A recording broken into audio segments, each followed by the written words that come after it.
дэлхийн одоо дээрэмчид баруун хэлээр манай сум мууч нь булган нар ч одоо их орж ирж байсан шүү дээ. Тэгээ манай өвөө тэр Тэтгэн даваа гэдэг газар баахан хасгууд нөгөө имэйл дээрээ ингээд хэвтцэн адуу хөөж байгаа адуу хүчний дүр төрхөөр орж ирэхэд манай өвөө толгойлогчийн тас буудаад тэгээд тэрнээс хойш бол манай нутг руу нэг казахууд дотлоо хүн гинлээ. Манай өвөг тэгж ярьдээ. Тэгээ өвөө маань яг одоо тэр Ховд аймгийн Цэцэг сумын Уушгийн улаанд элсэн унгах гэдэг газар манай өвөө нутгалж ирсэн юм байна лээ. Манай аав бол тэнд нутгалж ирсэн. Тэгээд нөгөө холбоо хоёр буудал байгаа. Тэр холбоо буудал нь ямар учиртай гэхээр нэг нь манай өвөө одоо сүүлчийн шар ноён тэнд нутгалж ирсэн. Доотлын холбоо нурандаар нь болох буудалдаар нь болохоор нөгөө хамжилга нь хүүхдийн хаадаг хамжилга нь одоо бас ноёны гадаа хаяа зэрэгцүүлсэн буудаггүй бас нэг тийм алхмын хол газар одоо нутгчээсэн байж тээ. Тэгээ тэр буудалдаар бид нар очиж бас эсвүүгдийн талаар хүндэтгэл үзүүлж бас тэн дээр өөр хүүхдүүдэд зааж одоо уламжилж түүхийг одоо бас хүүхдүүдэд хэлж өгөхийг бас их зорж байгаа. Сүүлийн үед одоо энэ маань ноёны талаар одоо бид нар бас их Ардаа шинэгээл бодоод манай өвөө Элэн цэв одоо ийм л харигсгүй байсан байх та гэж бид нар бодож исэн.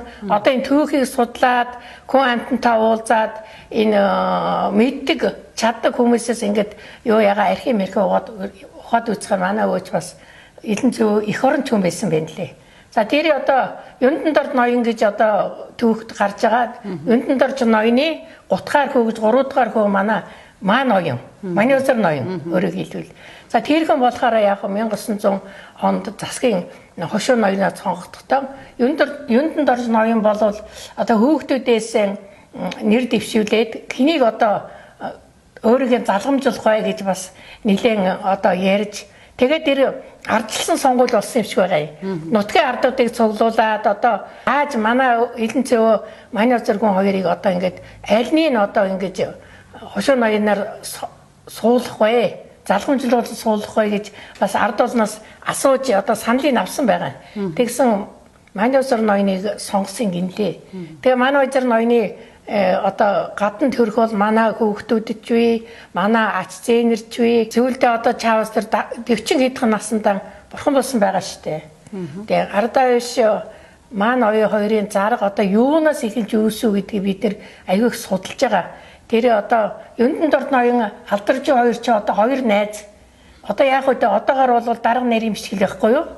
Дарга нарийн бичиг тийм л одоо албан тушаал хоёлаа ажиллаад бас яг нөгөө ирчүүд чинь хоорондоо нөхөрлөөл найзлаа тэгээс үүлдээ одоо манай ноён засаг авахаар Алдаржи юу аюу шиг чи өтөр одоо зөндөө олон жил ингэж хил амаа олж ингэ сайхан ирчүүд бие биений төшиж явсан юм чинь одоо хоёр хүүхэд бас нэгэндээ өмг тушг болоо ингэ явгүй гэж хоёлаа зөвшөлдөө тэгээд манай ноёнд хэнийг аюушгааг өгсөн байгаа. За яг уу манай зэрэгэн аюушгаа хоёр бол түүхэнд үлдсэн хоёр хүн.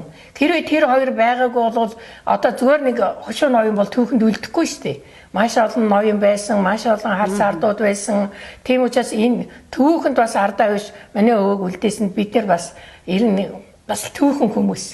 Бид нар бас ардаа бишийг ерэн түүхэн хүн байж дээ гэж бас ингэ дүгндэг. Тэгээ одоо яг хөө тэр тухайн үеийн зарга тэмцэл юунаас үүсв гэдг нь бас тодорхой л да. Тэр номдорч байгаа, ард иргэдийн дунд амын яриач байгаа. Бид нар ч одоо тэрийг яасан аль ирчүүд хоорондоо мууд сайжрахад хэрэггүй дээ. Гэхдээ маань оюун бол тэрийг заргын одоо юуг их хуулийн өмнөөс хуулийн дагуу шийтгэх хичээж байсан байгаа. Яг тэр хуулийн өмнө дээр үе чинь одоо нөгөө эрүү шүүлт мүлдгэл янз бүрийн байдаг. Тэр ардаа үе шинондор бол тийм юм бол болоогүй юм шиг байл. Тэр нэг л эрүү шүүлт мүлдгэл одоо тэр Ховд аймгийн Цэцэг сумын нутагт бас нэг тиймэрхүү одоо түүхчилсэн тийм бариул энэ төр байна лээ. Гэхдээ яг тийм ялыг бол тулгаагүй гэж ярьдаг юм билээ. Бид сая Ховд аймгийн нутгаар Цэцэг сумын нутгаар явж ахмадуудаас яриа авсан л та. Удмын биш нутгийг хөгжүүлээс. Тэгээд ямар хүн байсан талаар, их сайхан хүн байсан талаар зөндөө ярьцлага өгсөн. Бид бол ардаа юу шиг шүүх гээгүй, тийм ээ. Тэр бол бас түүхэн хүн. Алдаа оноо нь юу вэ? Өнгөрсөн 70 жил нэг марксист ленист хөгжлөгөрөө энэ манай зэрэггүйнийг хитрхи харлуулсан учраас бид яг хэн байсан бэ гэдэг талаа харан тодруулах гэж байгаа. Тийм учраас бас энэ нэвтрүүлэг бас түүх үнний эрэлт яваа ийм нэвтрүүлэг байгаа. Тэгээд таныг одоо жишээлбэл бага хахад эсвэл ээж чинь ярьснаар одоо энэ өнгөрсөн 70 жилийн хугацаанд манай зэрэггүйний удмынхан гэж одоо бид нар ч удам хугацаагаа нууцгаасан шүү дээ манайхаа. Ялангуяа ноёны удмынхан. Энэ талаар хэцүү байсан ч юм уу, хилмигдэжсэн ч юм уу, бас нийгэм донд одоо энэ нутаг орондоо ч юм уу одоо хэцүү байсан юм байдаг. Тэр чинь байж та бид нарыг бүр бага одоо балчаар сургуульд орж 1-2 дугаар ангиж байсан уу? Ер нь эсэргүүнийх нь л гэж ярина. Тий. Эсэргүүнийх нь гээл одоо бид нар чинь бас сум орондоо адлагдсан. Ер нь тэгэл тэр үед чинь одоо нийгэм бас нэг тийм байл шүү дээ. Баян ноён хүнийг үздэг, дургу, жаахан хаац ардуудыг өөдөн татсан. Тэгээ одоо яг уу цагаараа байдгүй цахилдаг хөгөөрөө байдгүй гэж түүх бол сайхан юм аа ингээ гэрчлээд бид нар одоо энэ зүүн ургийн баяр хийж байгаа. Тэгээ ургийн баяр хийнэ гэдэг чинь одоо ахын дүүсийг хооронд нь танилцуулах, өөр удмыг мэдүүлэх, эцэг өвгдийнхээ одоо нэр алдрыг сайхан мөнгөчүүлж алдаршуулах. Тэгээд ирнэ манай Торжанцан гарамжиг шарн оюун болохоор Завхан аймгийн Ургамал Дөрвөлжин сумын ойролцоогоос одоо хатан буулгасан гэж байгаа. Сүүлчийн оюун. За яагаад хатан буулгая гэдэг тэр чинь бас л учиртай. Дээр үеийн улсууд чинь одоо нэг цус холдуулна. Өр өдмөө сайжруулна. Цусыг сэлбэнэ гэдэг ийм одоо бас бодлого байсан байгаа. Тэгээ манай эмээгийн манай эмээг бол 11 настай. Шарн оюунд багталж авч өгсөн байгаа. Тэгээ шарн оюун 12-тоо манай эмээ бол 11-тэй. Тэгээ хоёлаа яг нөгөө тэр одоо бодоход би тэр хулам нөрийн хөвөн дээр байгаа ноёдын туурдаар л байсан болоо гэж төсөөлж боддгийг. Нөгөө өвөл зууны өргөө гэрэн тэнд байсан юм чинь тэгээд нөгөө хамтлагууд нь одоо нөгөө үйлчлэх хүмүүс нь хоол ундаа идэрээ гэж дуутахаар хоёлаа 1 2 3-ыг уралдаж цай ундаа иржсэн тийм юм тийм домог байгаа яриа байгаа. Тэр бол би үнний хөтөл гэж боддیں۔ Өвөөхөө тухай ярих юм бол маань оюун бол Хатанбаатар Магсар Жуйнц хэрэгт маш их одоо цэргийн хүнс хоол одоо тэр номондор байгаа л да гар нь уулаас хоол хүнс цэргийн акт морд одоо аваач өгчээсэн байлээ. Тэгээд тэр манай нутгийн кинг Лачин Жаажаа гэж Лачин гэж хүн одоо Улаанбаатарт байгаа. Тэр хүн ярихдаа ингэж ярьжсэн.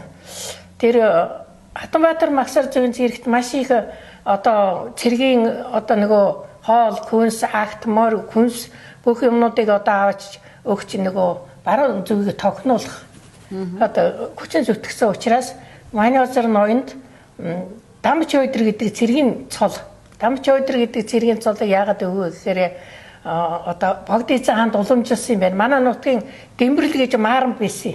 Тэр Лачингийн аав, Лачин Жаажаа аав. Тэгээ тэр хоёрыг нөгөө Хатанбаатар Магсар Жуйнц цэргүүд хоёр игнэгээр жагсчаад тэр хоёрыг цагаан морон дээр хоёулангийн цагаан мор унуулчаад дундуур нь одоо давхиулээ. Тэгээд Богдийцэн хаанаас ирсэн зарлигээр маань оюунд болохоор Дамч өдөр гэдэг цол хайрлаад тэр Дэмбэрлэгод орохоо маарам цол хайрлсан гэж байгаа. За тэр Дэмбэрэл яга маарам батчгүйгээр цэргүүд дэмчилж ирсэн. Өөрөө тэр нөгөө им там барьдаг ардын одоо тийм уламжлалтай. Тэгээд тэр маарам цол өгсөн гинлээ. Тэрийг их сүр бараатай өгсөн гинлээ. Тэгээ манай өвөг баригдахдаа бол Дамч өдөр нэрээ барьсан шарн оюун.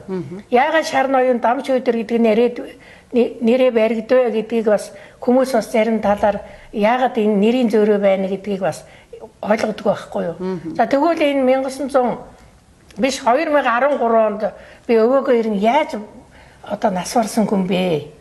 Яах гэхээр хүнээс би зөвлөгөө авсан. Тагнуулын ерөнхий газраас сар гаруй хугацаанд над хариу ирэхтэй. За манай улсын Дамч өдөр гэдэг хүн 37 оны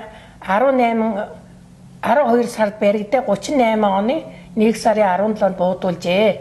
За тэгээ 1991 онд цагаатсан байна гэсэн ийм 3 уудсын одоо би номонд оруулахгаа илүү сайхан төгссөн байна. Тэгээ өрдлөө тэр юуны цагаатгалын бичгийг тагнуулын ерөнхий газрын бичиг энэ төр бүгд тэр бол албан ёсоор тэгээ орцсон байна. Гэхдээ манай өвөг бас тэр юунаас байрахтаа хулам нөрийн өврөөс байсан юм шиг байгаа тэр ойноос. Тэгсэн манай өвөг нөгөө дор жанцсан гарамж өгөж аягүй олон нэртэй Дорж, Дамби, Жанцан, Гарам, Жав гэж энэ 5 хүний нэртэй баг. Тэгэхээр манай өвөг Дорж гэдэг манай улсын Дорж гэдэг нэрээр бас тэр цагаатгалын түүхэн баримтанд байж магадгүй. Тэрийг би Говьалт аймгийн Тонкол сумд нутагтаа явж хагаад тэгээ цагаатгалын ном олон үтцсэн байхгүй юу? Буудалд хонж байгаа тэгсэн Яа Ханту гэдэг хүний бичсэн цагаатгсан тухай тэр нөгөө хэлмэгцэн хүмүүсийн жагсаалт гэх. Тэр юм дотор манай улсын Дорж гэдэг хүний нэр явж байгаагүй юу?